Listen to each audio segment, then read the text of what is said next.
이번에 여러분께 소개할 약초는 감국이라는 약초인데요.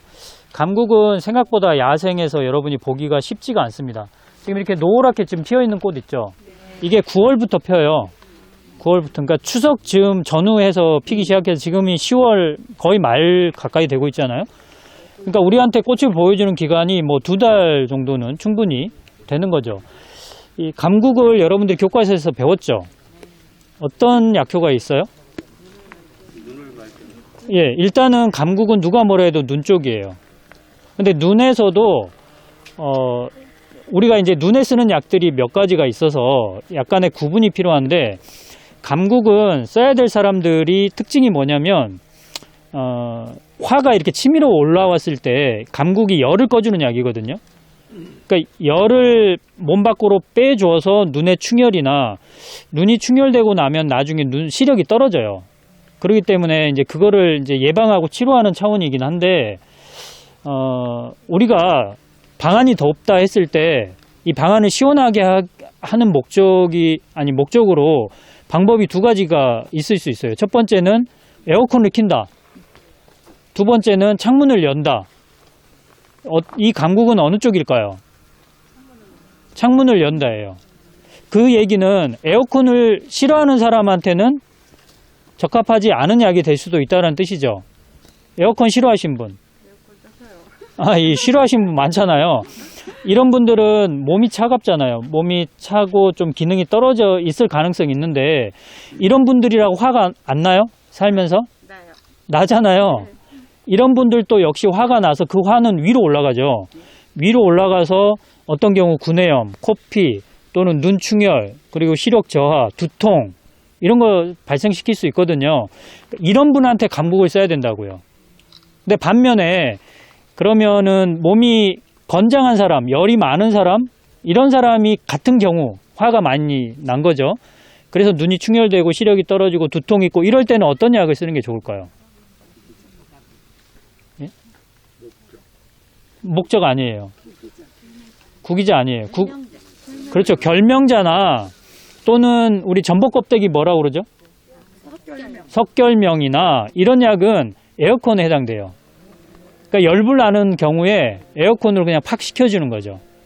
식혀줘도 몸에 이상이 없을 만한 사람에게는 그런 결명자나 석결명이 좋고, 이거는 열을 식혀주기는 해야 되는데, 왜냐하면 이제 머리 아프고 눈 충혈되고 하는데 열을 식혀주기는 해야 되는데, 이렇게 확 내려버리면 여기 열은 식죠.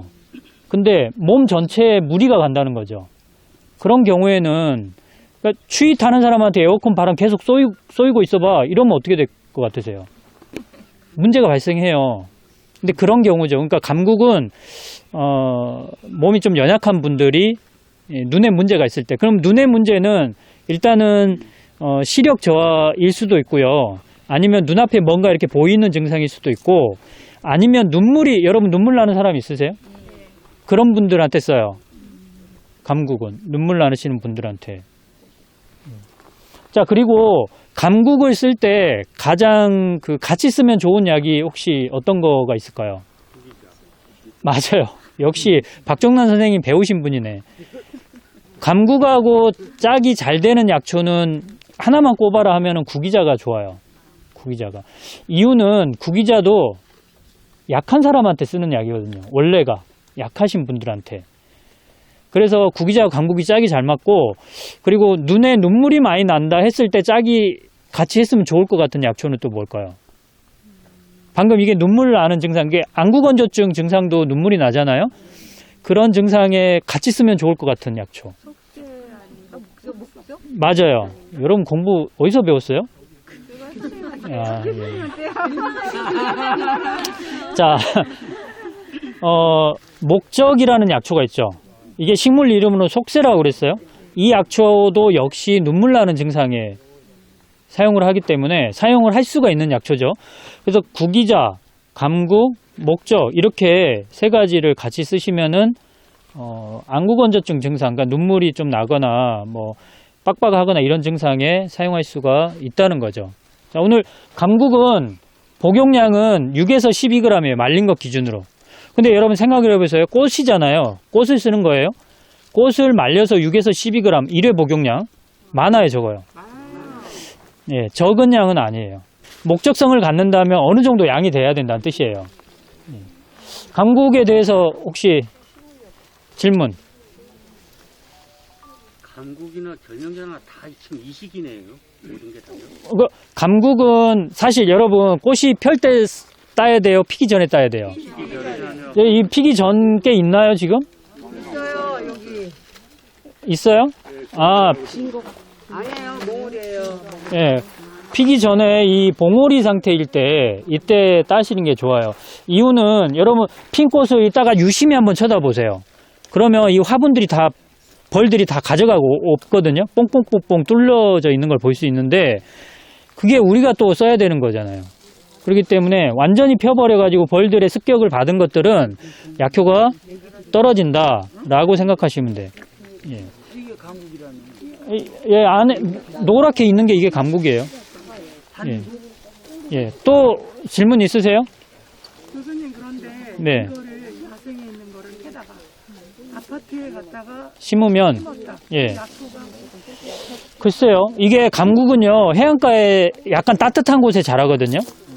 그러니까 여기가 지금 서해안이지만 해양성 그 기후 탓에 자랄 수 있는 거고요. 이 감국은 남쪽으로 가야 있어요. 남쪽으로. 그러니까 경기도 쪽에서 볼 수 있어요? 없어요? 없어요. 근데 제가 경기 가평에서 이 감국 재배하는 사람을 봤는데 가평이 추워요? 안 추워요? 추운데도 되더라고요. 그러니까 아마 여러분 집 주변에도 해도 될 것 같아요. 예. 교수님, 요거하고 비슷한 거 있잖아요. 예. 이름 뭐죠? 산국. 산국. 지금 이 시기에 그 야산 초입에 흐드러지게 펴있는 노란색 꽃 있죠? 그거는 산국이라고 하는데 그 산국은 이것보다 작죠? 꽃 크기가 작아요. 이 말이. 예, 꽃 크기가 작고요. 그 가평에 있는 분이 이게 설명을 잘 해주셨던데 잎을 따가지고 자 여기서 이제 비디오상에서는 표현이 안 되겠지만 잎을 따가지고 여러분 만져보시면 두툼해요. 감국은 두툼하다고요. 아, 요거는. 근데 상국은요 A4지 만지는 것처럼 얇아요. 그런 특징이 있어요. 지금 여러분 잎 만져보세요. 약간 두툼하다는 느낌 들지 않아요? 그러니까 비교가 안 되니까. 그런데 두툼해요. 뒤로 가도 돼요? 예, 지금 가셔도 돼요. 예. 자, 오늘은 여기까지 감국에 대해서 설명은 여기까지 하겠습니다. 약초 교수 조경남이었습니다. 증제를 하는 목적은 감국의 좋은 영양 성분을 그대로 가두고 성장을 정지시키기 위한 과정입니다. 이 과정에서 강한 맛과 향이 부드러워집니다. 증제를 준비할 때는 먼저 소금 1스푼, 배추 3조각, 감초 1조각 정도를 넣고 김이 오를 때까지 충분히 끓여준 후 채반이나 찐망 위에 면포나 찜용 실리콘 패드를 깔아줍니다. 그 위에 적당히 감국을 펼쳐서 쪄줍니다.